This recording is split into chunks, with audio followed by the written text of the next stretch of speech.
Et donc, je laisse tout de suite la place à Patrick, donc directeur du service environnement et transition juste à la Fédération des travailleurs et travailleuses du Québec, qui arrive tout juste de Bakou. Oui, bon matin, Maude. Bon matin, si on peut le dire ainsi. Oui, tout à fait. Donc, ben oui, la COP 29 est effectivement à Bakou, qui, soit dit en passant, signifie « feu de Dieu ». En français, feu de Dieu, rien de moins. Et c'est probablement ce que voulait dire le président de l'Azerbaïdjan lors de l'ouverture de la COP, qui a comparé le pétrole comme étant un cadeau de Dieu. Oh. Rien de moins. Et ça donne le ton. C'est ça, c'est sans oublier sa diatribe venimeuse envers les pays développés. Donc, question de bien accueillir la visite. D'ailleurs, ça a donné le ton de la COP. Une absence totale de leadership dans les négociations, un peu comme si on avait dit aux personnes participantes, écoutez, je vous offre ma maison, là, mais j'aimerais que vous quittiez vendredi 23 novembre avant 17h. C'est dans une approche très Airbnb. Okay. Ça a donné le ton un peu et on va voir ce que ça donne comme résultat. Donc, en annonçant également qu'il n'y aurait aucun nouvel accord ambitieux et que cette COP ne servirait qu'à faire avancer les agendas de négociation déjà convenus, on a vite compris que l'ambition climatique allait pas être au rendez-vous lors de cette COP à Bakou. À un point que même des reculs étaient envisageables dans le pire de nos cauchemars. Alors, pourquoi organiser une COP à cet endroit-là?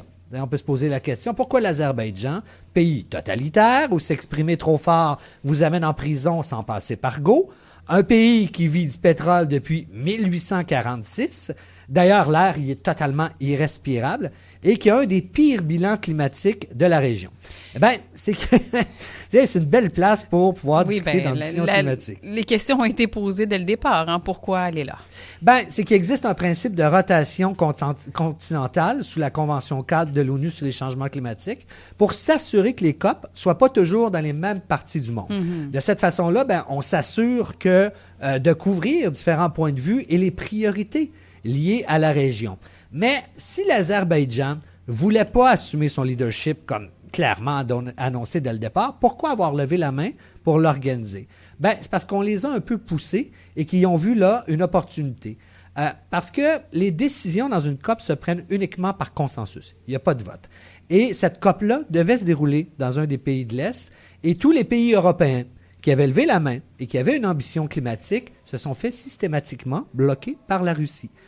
Donc, il restait que l'Azerbaïdjan en bout de ligne, à qui on a dit, si vous levez la main, on va dire OK. Et flairant la bonne affaire, ils ont levé la main. Donc, la bonne affaire étant 70 000 personnes inscrites qui débarquent à Bakou en pleine saison morte. Donc, hausse des prix exorbitants pour à peu près tout. Opportunité de faire des affaires avec son industrie pétrolière et gazière, notamment avec l'Union européenne. Un beau setup, un beau décor pour pouvoir négocier des clauses visant l'ambition climatique, mais on comprend bien qu'ils peuvent dire, à la fin, attendez-vous pas à grand-chose. Donc, mais il y a pire. Il y a pire qui se trouve être la COP. La COP elle-même, oui. Négociations. Ouais. Et cette COP-là s'inscrivait dans une pièce en 3 temps qui prenait racine à la COP 28 à Dubaï, où le bilan mondial nous informait que les pays ne sont pas du tout sur la bonne piste pour atteindre les cibles de l'accord de Paris, notamment prévenir l'élévation des températures sous la barre du 1,5 degré.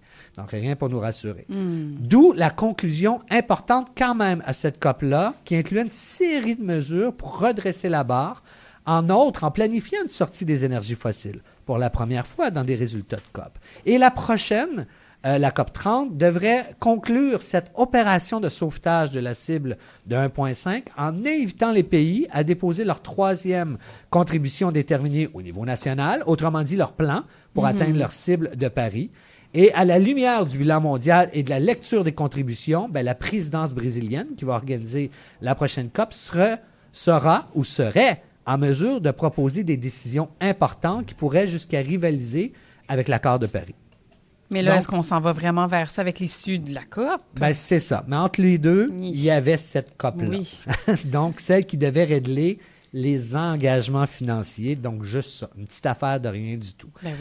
Mais justement, cette étiquette-là qu'on a donnée à la COP, d'être une COP de la finance, a joué contre à peu près tous les agendas des négociations et toutes les avancées qu'on pouvait avoir. C'est-à-dire que, à part l'agenda principal, qui était de renouveler les engagements financiers, on a vite compris que tout le reste était pour être bloqué pendant les 2 semaines, y compris les négociations concernant la mise en œuvre des résultats de la COP28 à Dubaï, dont les enjeux énergétiques et les énergies fossiles. Donc, à moins d'un leadership fort de la part de la présidence, qui n'a pas été le cas du tout.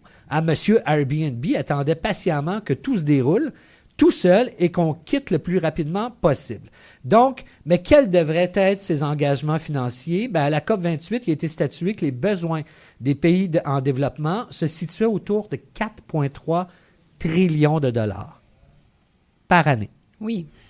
Et lors des négociations, la société civile a vraiment offert un contre-pouvoir exceptionnel, s'est fait entendre et incitait à monter les négociations à la barre du 5 trillions. Mais les principaux concernés, les pays en voie de développement, eux, demandaient minimalement 1,3 trillion par année pour pouvoir atteindre les cibles. Les principaux contributeurs, quant à eux, ont proposé un maigre 200 milliards. Donc, on est loin de 4,3 trillions à 200 milliards, en disant que quand même, c'est le double de l'ancien engagement qu'ils avaient et que de toute façon, ils ne l'ont jamais atteint. Ce qui est vrai. En fait, l'ancien engagement n'a jamais été conclu. Donc, après 2 semaines de bataille, le marteau de la présidence a résonné dans la salle de plénière. Il était autour de 5 heures du matin, le dimanche matin. Un plancher, donc, résultat, un plancher de 350 milliards par année, mais en se donnant jusqu'en 2035. Une invitation à la Chine de contribuer, puisque les contributeurs disaient, bien, ce n'est pas simplement à nous, il y a d'autres pays plus riches qui pourraient. Maintenant, il n'y a pas d'obligation. On dit, s'ils le veulent, sur une base volontaire, ils peuvent bien. Et un élargissement des contributeurs en visant directement le secteur privé. Donc, une catastrophe totale et absolue qui fait en sorte qu'on ouvre la porte au secteur privé sur un rendement, sur des prêts, sur des projets, des appels à projets. On inclut un potentiel contributeur qui ne voudra pas clairement et des montants beaucoup trop petits pour répondre réellement aux besoins. Et là, le pire de tout, c'est que lors de l'adoption, l'Inde en tête et d'autres pays demandaient toujours la parole et ont clairement crié haut et fort qu'ils n'étaient pas d'accord, qu'ils rejetaient l'accord. Mais tant pis, le marteau avait tombé et c'est ça, et rentrez chez vous. Donc, qu'est-ce qui va se passer maintenant?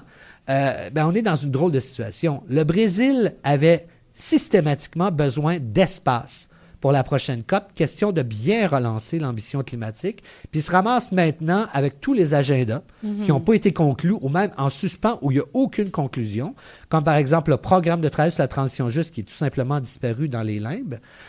Et en plus, elle devra gérer la douche froide que subissent les pays en voie de développement. Donc déjà qu'il y avait une crise de confiance en matière de finances climatiques, il est fort à parier que ça ne va pas aller en s'améliorant. Et puis, il y a l'autre éléphant dans la pièce qui a survolé les négociations, l'élection de Trump et sa volonté de se retirer de la Convention cadre. Donc, quelles seraient les conséquences? D'un point de vue de simple contributeur et un des principaux, il est clair que les engagements de finances climatiques, ils ne tiennent plus la route.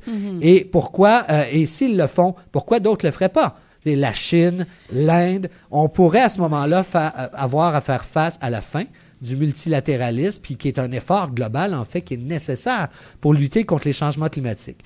Puis, il y a les conflits armés qui minent les relations internationales. Depuis que la Russie envahit l'Ukraine, on le voit très clairement. Et surtout, on se rend compte comment un gouvernement peut convaincre sa population aujourd'hui de dépenser des milliards vers des pays en voie de développement. C'est pas si simple que ça quand on y pense, puis je pense qu'il faut s'y arrêter. Mais pourtant, on a une vision tellement... j'ai juste le mot « fucké » dans la tête, qu'on ne se pose pas cette question-là, par contre, quand c'est le temps de dépenser des milliards pour soutenir un conflit armé. Mais pour le climat, là, c'est tout à fait compliqué. Mais, écoute, le Brésil attend patiemment et est prêt. Déjà, les mots « un autre monde est possible »,« Outro mundo est possible » se sont fait entendre durant cette COP-là. On les sent prêts à faire face à la musique. Espérons juste que ce phare dans cette nuit de brouillard ne soit pas qu'un mirage. On va l'espérer fortement. Un grand merci, Patrick, pour ce retour et aussi les rappels de ce qui avait été déterminé à la COP28 qui devait se poursuivre maintenant. C'est important de s'en rappeler puis de voir où ça a bloqué, qu'est-ce qui n'a pas bien été et à quel point, effectivement, en ce moment, je pense que personne n'est très, très réjoui d'aucune part là, à la suite de cette COP. qui est un désastre et qui comporte énormément. Le mot déception est celui qui circule le plus, mais je pense qu'il est trop faible pour... Déception, oui. Déception et colère. Et colère, Et la beaucoup. route est longue jusqu'à Belém. Oui. Mais on va espérer pouvoir s'y rendre. Oui, absolument. Un grand merci, Patrick plaisir, Rondeau. comme Une toujours. excellente journée à toi.